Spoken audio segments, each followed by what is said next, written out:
stomping anybody, so make your choice right. Select to make your first pick. 10, 9, 8, 7, 6. Choose and pick the best one. 5, 4, 3, 2, 1. What is next for Roronoa Zoro? Well, the last time we seen of him, his body was in shambles. But luckily for him and for us fans, he is currently being cured by the world's best doctor and cutest, Chopper. So it's highly likely that Zoro will get back into the game, as it's implied that he will be able to recover in time and get back into the fight, as I highly doubt all the Straw Hats are gonna have a fight and Zoro just sits it out, just sitting on the bench. He wouldn't like it, we wouldn't like it, even Oda wouldn't like it, so I highly doubt that's gonna happen. So we're gonna try to find out what role Zoro will play in the rest of Wano. As this arc is slowly winding down with everyone finally getting their individual fights, Zoro and Chopper are the only two Straw Hats who have yet to get their own matchup, hoping that Chopper and Zoro have like a nice little bonding moment. They've always had a big brother little brother relationship, so hopefully Zoro could give Chopper a little pep talk and let him know that what he's done so far has been pretty good, and revitalize Chopper's spirit and give him some more motivation to go back in the war and kick some ass. But I digress, I guess. I am confident in thinking that Zoro will make a return in Wano and still has a major role to play, as there's still a few things for him to do character wise, and well, character for him is all about strength, and luckily for him and us, we actually have a clear path of what Zoro needs to do to become stronger, either in this arc or in future arcs. I probably sound like a broken record as I mentioned this in previous videos, but Zoro still has quite a few things to do for him to get closer into becoming the world's strongest swordsman, like attaining a black blade, surpassing Odin, and getting Enma into a black blade, as it was heavily foreshadowed and implied by Tenguyama that Zoro does have the capabilities of turning Enma into a black blade, which will raise its status into possibly a Saijo Wazumono, one of the 12 great blades. I guess in this case would be 13 great blades, which is pretty damn awesome. I think this is going to happen alongside the Wado Ichimonji, as both of these swords are actually sister swords, as they were crafted by the same swordsmith. We still have yet to know what exactly one needs to do to attain a black blade. Do they have to get into a lot of fights? Do they have to have a special bond with their blade? Does it involve hockey? I want to believe it involves hockey, as it was implied in Dressrosa that Mihawk said that you too could attain a black blade, and this was right after Zoro put armament hockey into his swords and thus made it black. But I think we all know that there must be more to it than that, otherwise characters like Whitebeard, Roger, Shanks, Rayleigh, maybe even Odin could have made their sword black, but yet they weren't able to. So maybe there is an extra step that we have yet to know about. Maybe it involves Conqueror's hockey, which is something we all found out, as well as Zoro, that he does actually have it as well. And that is a good segue in that Zoro also needs to learn how to properly use his Conqueror's hockey, possibly in the same manner that Luffy was able to do it as well, which would be an incredible power boost. I do not think it's a coincidence that a black blade is identical to a sword coated in hockey, so I do think there's a correlation between the two. Possibly you have to pump in so much hockey, as well as maybe Conqueror's hockey. This notion is indeed backed up during the fight against Pika, when Zoro defeats him using hockeyed up blades and immediately gets a flashback of Mihawk training him and basically berating Zoro, telling him his swords wouldn't have gotten a nick or destroyed if he had cladded them with hockey, and even further tells Zoro that he too could get a black blade, and tells him that he needs to train his hockey up and he can only drink alcohol until he does so. So this further implies that there is indeed a connection between hockey and attaining a black blade. And just pour all of your hockey and go full power for a long period of time, which could cause the sword to go permanently black. That could make sense, as that's not really ideal thing to do in a fight, as we've seen with many people in One Piece. When using hockey, they only use it sporadically or for short moments of time, as we've seen with Luffy and Gearforth. Using armament hockey or hockey for long periods of time is not good and will tire you out, and would explain why some higher tier characters don't do this, and why only we've seen 2 black blades in the series, because this is a rare occurrence and obviously not ideal, but could be the secret in attaining a black blade. But regardless, Zoro needs to learn this somehow, whether it be in this arc or in the next. I'm willing to bet it's gonna happen this arc, as it's been heavily implied for many arcs that Zoro will attain one. And of course, there is Zoro fully mastering his newly acquired ability of the color of the Supreme King and finding out that he too has a conqueror's spirit, and even do things that Luffy hasn't even showcased, example being Ashura, which hasn't been fully detailed or explained, but it was the move that he used to hurt Kaido and scar him, so there might be a direct correlation between Ashura and Conqueror's Haki, possibly even allowing you to manifest your spirit and create this weird demonic form, as Zoro only ever does this when he wants to go full power and is in a desperate situation, also only at short bursts, and we never really seen him do this for a long period of time. So unconsciously, Zoro might have always been using Conqueror's Haki in this state.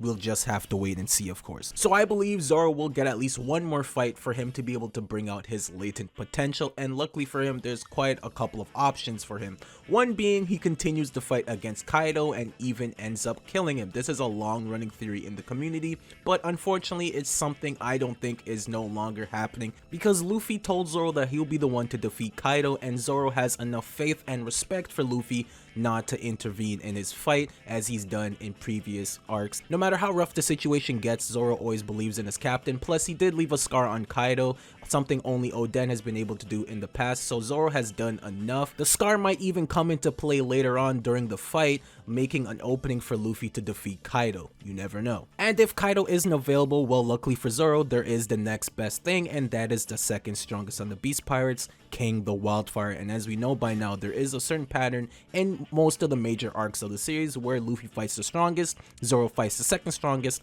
and Sanji fights the third strongest. And so far, Luffy is currently, or at least about to fight Kaido again, while Sanji is fighting the third strongest on the Beast Pirates, Queen. They're both the second strongest. Zoro cuts fire, they both use swords. It's all right there and would make a lot of sense and would be enough of a challenge for Zoro to get stronger, as we've seen all the Straw Hats are getting a fight, so I highly doubt Zoro wouldn't get a fight as well, as it would follow the pattern we've gotten in almost every arc so far. The only issue being it would just leave Marco in the dust, as he would have to give up his slot for Zoro to take over, so that means that Marco would either lose or something else would have to take his attention. And to be honest, I genuinely thought Marco would be fighting Weevil at this point, because we know with Weevil's plotline, he's looking for Luffy to look for Marco, and coincidentally they're both in the same place, and Baku's possible connection to rocks, it all makes sense. But I guess Marco might be staying a bit longer in the story than I fully anticipated. We'll just have to wait and see where their characters go from here on out. But anyway, some of these first division commanders do have special traits that are unique to themselves. Katakuri has Conqueror's Haki, as well as Future Sight,